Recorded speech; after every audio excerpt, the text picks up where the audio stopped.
Σας κάνουμε δώρο την κάλτσα. Πάρτε και τα χρήματά σας. Όχι, θα πάω να. Όχι, σας παρακαλώ. Σας παρακαλώ. Αυτή είναι εδώ θα ήθελα. Τέλεια, μισό λεπτάκι να σας πω το κόστος. Είναι στα 2,90. Ορίστε. Δεν έχετε πιο ψηλά? Όχι, δεν έχω ψηλά, ούτε την κάρτα μου που πήρα σήμερα μαζί μου.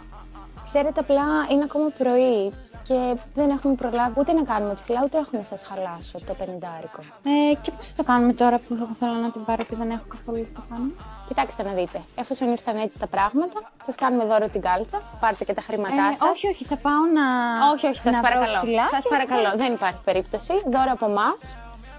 Θα πάω να βρω ψηλά. Δεν υπάρχει περίπτωση. Σας φέρω. παρακαλώ πάρα πολύ. Τώρα για 2,90 δεν θα το κάνουμε ολόκληρο θέμα. Θα πάω να κάνω ψηλά και θα τα φέρω, αλλιώς δεν μπορώ να το δεχτώ. Όμως, πάω και έρχομαι, εντάξει. Άντε, πάλι τζάμπα την έβγαλα.